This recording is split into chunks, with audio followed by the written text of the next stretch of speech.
So tonight we're here to present the 2017 Moscow Urban Renewal Agency Annual Report.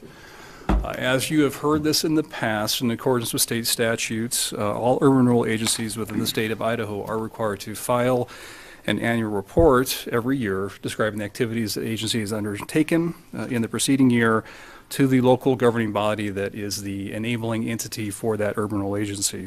For the Moscow Urban Renewal Agency, that is the Moscow City Council, and this is the 2017 report that we're providing to you this evening.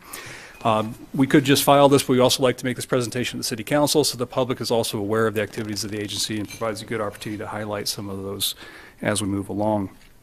The agencies are required to hold a public meeting to report the findings of the annual report, and we conducted that meeting at the agency's March 1st meeting. We did receive one public comment. Victoria Seaver was there, and her comments are included in the draft of the report that is in your packet this evening. Victoria helped some editorial as well as some inspirational work on the annual report, which was greatly appreciated. So tonight we're doing the presentation to the City Council for the Council's reception of the report. The report itself is outlined, and I'm just going to show some page screenshots but not go through a lot of the details, but this is the cover of the report highlighting a couple of projects the agency has worked on over the last year, including the Gripman's new medical office complex in the south end of the downtown, as well as the Identity Project.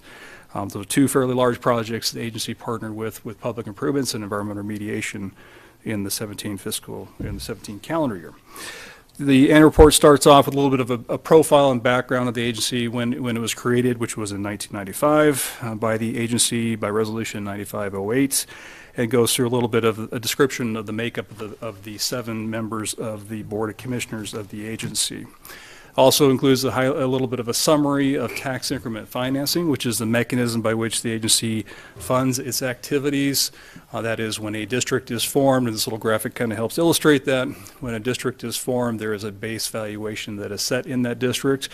The only current district we currently have that is active is the Legacy Crossing District, so that base valuation was $47 million in the 163-acre district when it was formed.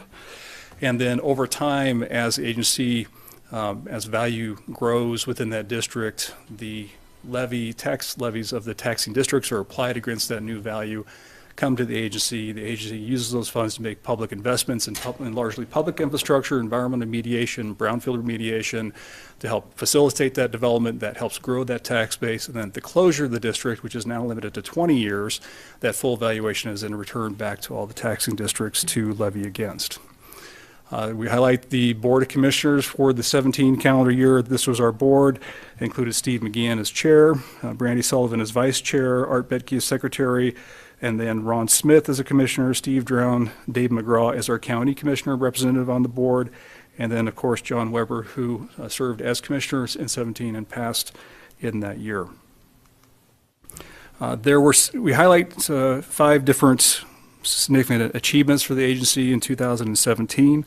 The first of which was the adoption of a strategic plan. The agency spent just about a year working through and developing a 5-year strategic plan to help guide the activities and focus of the agency, and that included a 5-year capital improvement plan to identify public improvements and investments the agency wished to undertake in that time period so that we could plan for and accumulate funding for those activities. The second was the development of a new agency website. The prior website was somewhat antiquated and we did not have all of our records available. We updated the website in 17, and now all the agency's public records are now open and available for the public's review on the website. The agency completed the environmental remediation on the 6th and Jackson property. That was a long effort over the course of about 3 years to remediate a prior ag fertilizer contamination that existed on that site. And in April of 2017, we received our certificate of completion for the Idaho Department of Environmental Quality and our covenant not to sue, clearing way for that redevelopment of that property. We also contributed to a number of other community projects. As the council is aware, we contributed $27,000 to the downtown restroom project. We contributed $10,000 to the Latah County, or the ITD's Latah County paving project for some sidewalk improvements in front of the current Nissan dealership property on the Pullman Road. We also contributed $15,000 towards the Steiner White Highway 8 underpass project, and another $87,000 towards the 3rd Street corridor safety improvement projects that the city recently received funding for Phase 2, carrying from Jackson to essentially Llewellyn Street out the Pullman Road corridor.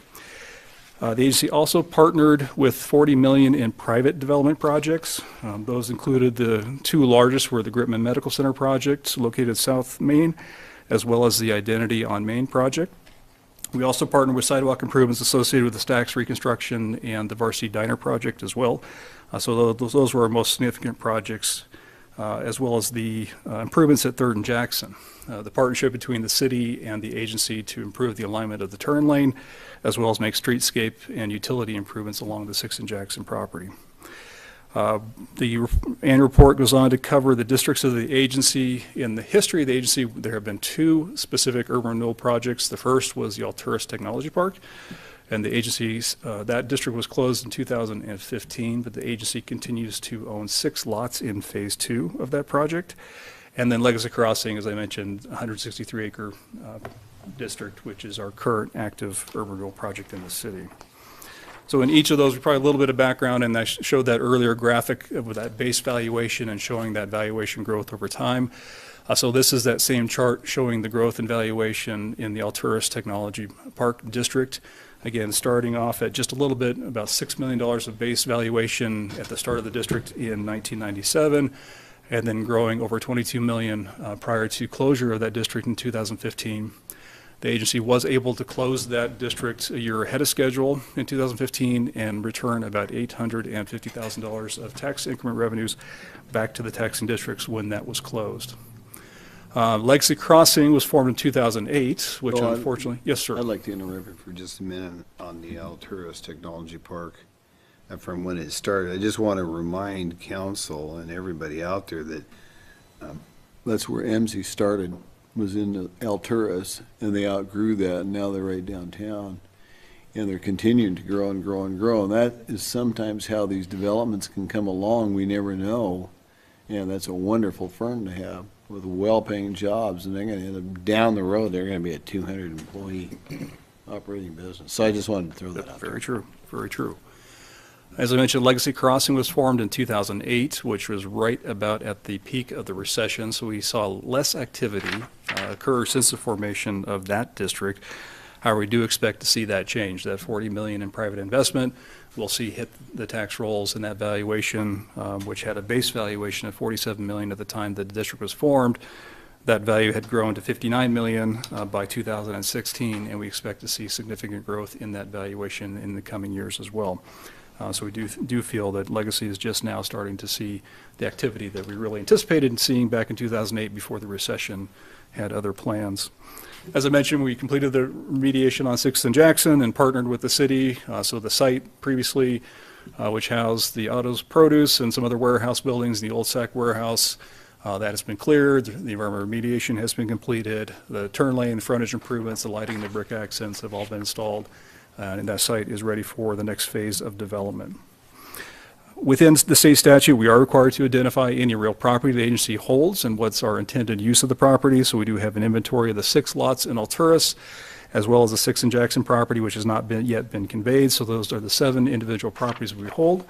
The 6 lots within Alturas are readily available for sale. So if anybody's interested, please send them my way.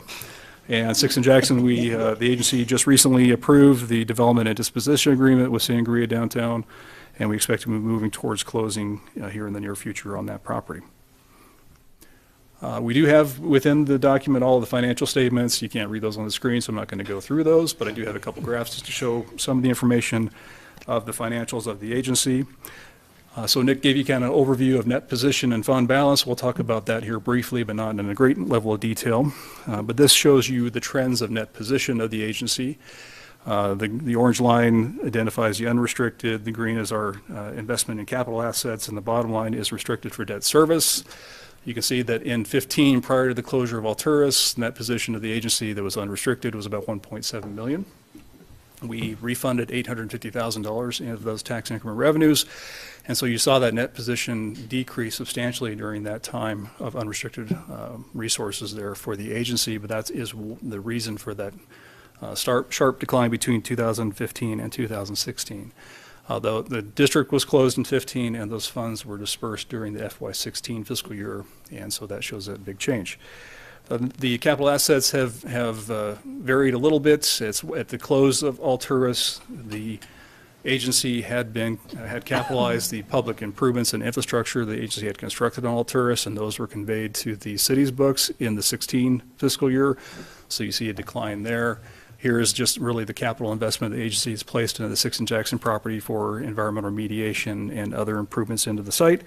And then anything restricted for fund for debt service dropped with all of the debt was retired for the Alturas district in 2014. And we just carried then the fund balance required for the bonds that the agency holds for the 6 and Jackson property.